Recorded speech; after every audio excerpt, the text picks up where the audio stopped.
नमस्कार दोस्तों, ओमी tuition classes में आपका बहुत बहुत स्वागत है। आज हमारे पास class 11 chemistry chapter number 2 structure of atoms का modern ABCD question series start करने जा रहे हैं, जिसमें से हमारे पास आज सबसे जो पहला क्वेश्चन है वो क्या कहा जा रहा है, क्या हो रहा है। देखिए, हमारे पास कैलकुलेशन पूछा जा रहा है, हाउ मैनी प्रोटॉन्स कैलकुलेट करने हैं, इलेक्ट्रॉन्स कैलकुलेट करने हैं एंड न्यूट्रॉन्स कैलकुलेट करना है इन द फॉलोइंग न्यूक्लियाई में हमारे पास इलेक्ट्रॉन, जिसमें से हमारे पास पहला क्या है, पहला हमारे पास कंसिडर करना है ऑक्सीजन्स के बारे में, जिसका एक आइसोटोप है 8 और 17। दूसरा हमारे पास कंसिडर करना है मैग्नीशियम के बारे में, जिसका एक आइसोटोप है 12 एंड 25। और हमारे पास ब्रोमीन करना है, ब्रोमीन का हमारे पास एटॉमिक नंबर 30, 35 एंड 80 है। इनमें सब में हमारे पास proton, electron and neutron count करने हैं। तो आइए समझते हैं कि इसको कैसे किया जाएगा। चलिए आइए, तो सबसे पहले इस क्वेश्चन को सॉल्व करने के लिए हमारे पास एक चीज़ समझते हैं कि एटम्स का रिप्रेजेंटेशंस कैसे होता है। चलिए, तो आइए हमारे पास एटम रिप्रेजेंटेशन चेक कर रहे हैं।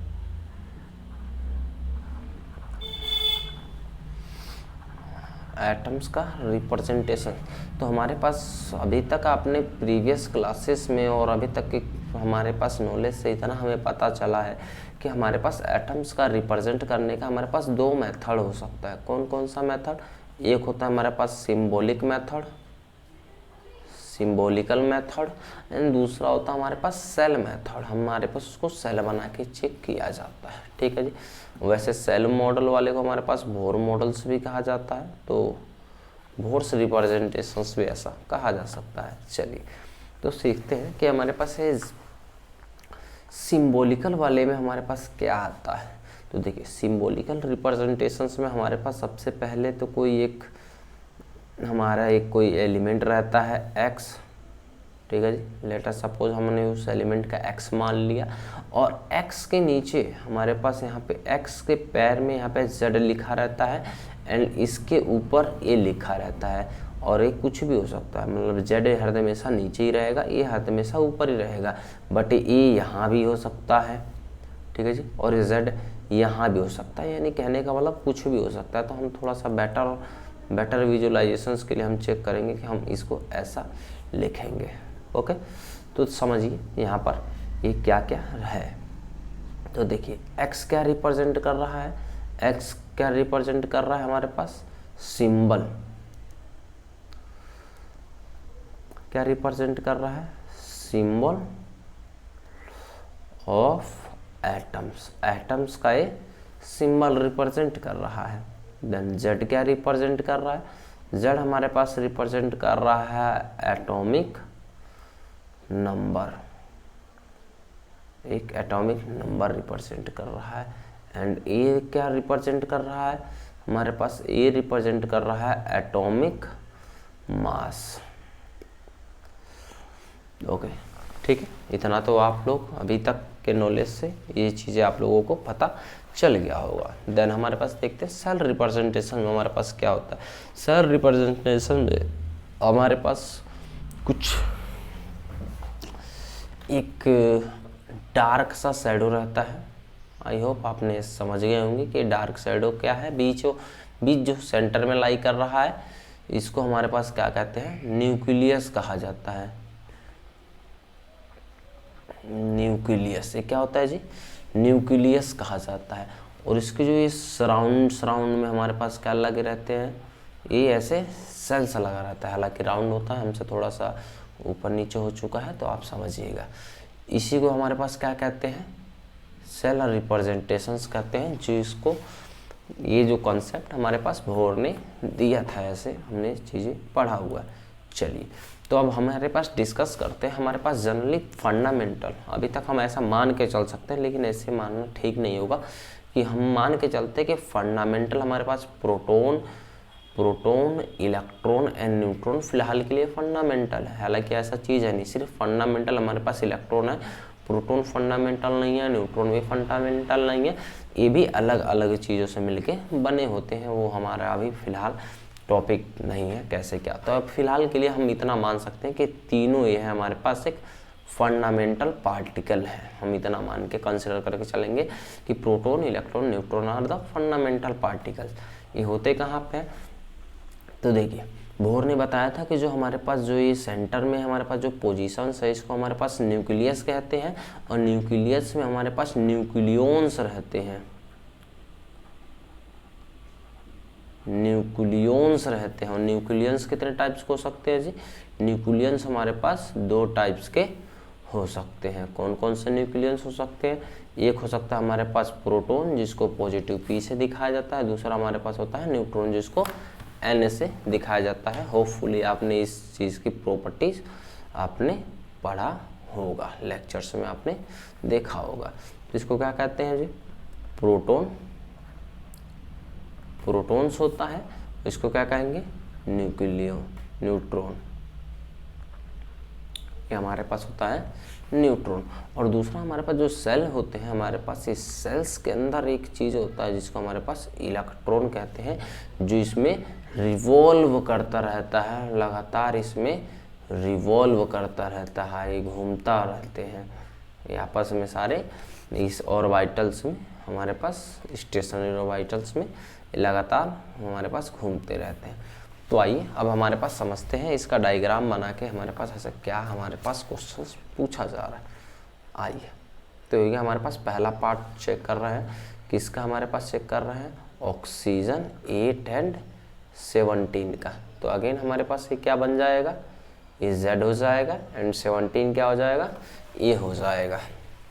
तो देखिए अभी तक हमें ये पता है, अब हमारे पास क्या निकालना है? प्रोटॉन, इलेक्ट्रॉन और न्यूट्रॉन। तो देखिए हमारे पास Z, हमारे पास एक 4n neutral atom, 4n neutral atom,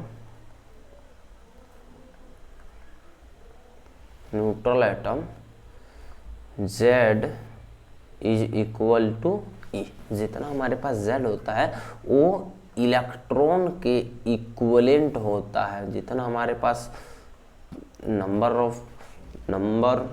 atomic number रहेगा उतना हमारे पास इलेक्ट्रॉन भी उसके इक्वल होते हैं, और इस यही हमारे पास बराबर होता है प्रोटॉन के 4n न्यूट्रल एटम। बाकी जब आएगा तो हमारे पास डिस्कस करेंगे कि चार्ज आइटम में नेगेटिव में कुछ और होता है, पॉजिटिव में कुछ और होता है, वो हमारे पास लेटर उनका डिस्कशन है। फिलहाल हमारे पास इतना समझ पाए हैं कि हमारे पास 4n न्यूट्रल एटम्स हमारे पास क्या होते हैं?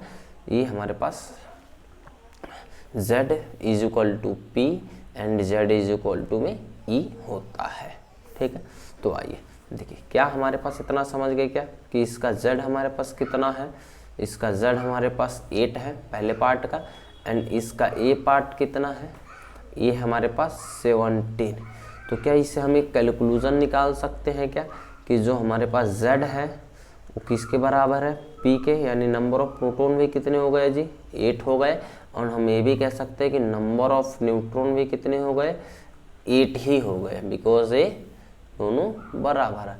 अब हमारा टैकल करना है कि हमें अब बताना नंबर ऑफ न्यूट्रॉन कितने हैं। तो आपने हमारे पास एक फॉर्मूला आपने पढ़ा होगा, क्या होता है नंबर ऑफ न्यूट्रॉन निकालने के लिए? न्यूट्रॉन निकालने के लिए हमारे पास क्या फॉर्मूला होता है? A minus Z। Neutral atom के लिए न्यूट्रॉन निकालने का ये हमारे पास तरीका होता है। ये क्या होता है? Atomic mass. तो समझते हैं A कितना है? एटॉमिक मास इसका कितना है? 17 क्वांटिटी रख दिए, माइनस का साइन है तो माइनस रख दिए, और Z इसका कितना है? 8 इसका Z है। तो N इज इक्वल टू कितना हो जाएगा? देखिए हमारे पास इसका 9 हो जाएगा, यानी इस पार्ट का हमारे पास कितना हो गया? Z कितना हो गया? 8। P कितना हो गया? 8। E कितना हो गया? 8। N कितना हो गया? 9। ओके, समझ पाए? तो हमने ये सारी चीज़ें हमने इससे, वैसे ये भी हमने निकाला हुआ था, ये वैसे क्वेश्चंस में दिया हुआ, तो हमारे पास इतना ही पार्ट हो गया। उम्मीद करते हैं आपको ये चीज़ें समझ में आया होगा। तो आइए अब हमारे पास इसी में पार्ट 2 की तरफ चलते हैं। आइए अब देखते हैं हमारे पास इसी चीज़ का पार्ट 2। पार्ट सेकंड में हमारे पास क्या पूछा जा रहा है, एक Mg का एक मैग्नीशियम का हमारे पास एक आइसोटोप दिया हुआ है जिसका हमारे पास 12 एटॉमिक नंबर है और इसका 25 इसका एटॉमिक मास है। लेट्स सी, देखिए हमारे पास क्या इतना अभी तक हम समझ पाए क्या कि ये जो क्वांटिटी रहता है इसको हमारे पास Z से रिप्रेजेंट किया जाता है और ये जो क्वांटिटी रहता है इसको A से रिप्रेजेंट किया जाता है। तो अभी हम ये कह सकते हैं कि A बराबर किसके हो गया है, सॉरी Z बराबर किसके हो चुका है, तो Z बराबर हो चुका है हमारे पास 12 के इक्वल हो चुका है। And A is equal to में कितना हो चुका है, A इज इक्वल टू में 25। देखिए Mg पे कोई चार्ज तो नहीं है, तो जो ये Z है वो किसके बराबर हो जाएगा, E के, और ये E किसके बराबर हो जाएगा, P के, नंबर ऑफ प्रोटॉन का। यानी Z इज इक्वल टू में 8 हो गया, तो E इज इक्वल टू में कितना हो जाएगा, ये भी 8 हो जाएगा। And proton is equal to में कितना हो जाएगा, ये भी 8 हो जाएगा। और रह गया बात हमें n कैलकुलेट करने का, तो n इज इक्वल टू हमें पता है n का एक फॉर्मूला होता है n इज इक्वल टू में a माइनस z। तो n बराबर में इसका a कितना है 25 माइनस में z कितना हो गया 12, यानी n का इज इक्वल टू में कितना आ गया 13 आ चुका है। ठीक है, तो एक बार यहाँ पे लिखते हैं z इज इक्वल टू कितना है 12, e इज इक्वल टू में कितना है 12 प्लस p कितना है, प्रोटॉन्स कितने हैं 12, न्यूट्रॉन्स कितने हो गए 13, एंड ये कितना हो गया इसका 25। तो हमने ये भी चीज़ सारा कैलकुलेशन कर दिया। ओके, देन आइए हमारे पास अब मूव ऑन करते हैं थर्ड वाले पे। थर्ड वाला हमारे पास क्या कह रहा है, एक हमारे पास ब्रोमीन है, ब्रोमीन का 35 एटॉमिक नंबर होता है एंड 80 एटॉमिक मास होता है। तो अभी तक हम ये समझ पाए हैं कि इसको Z कहा जाता है, इसको A कहा जाता है, राइट। देखिए, तो we can write it Z is equal to में 35। देन ये न्यूट्रल एटम है, तो इसके लिए हमारे पास क्या हो जाएगा, E किसके बराबर हो जाएगा प्रोटॉन के, और प्रोटॉन किसके बराबर हो जाएगा एटॉमिक नंबर के। एटॉमिक नंबर कितना है 35, एटॉमिक नंबर 35, तो नंबर ऑफ इलेक्ट्रॉन भी कितने हो जाएंगे 35, नंबर ऑफ प्रोटॉन्स कितने हो जाएंगे 35, एंड नंबर ऑफ न्यूट्रॉन क्या करना है कैलकुलेट। कैसे कैलकुलेट करते हैं, number of neutron minus A minus Z। Number neutron A कितना है 80, Z कितना है 35, माइनस करेंगे कितना आ जाएगा जी 45, यानी मेरे पास न्यूट्रॉन कितना आ गया है 45। समझ पा रहे हैं क्या आप, समझ पा रहे हैं क्या।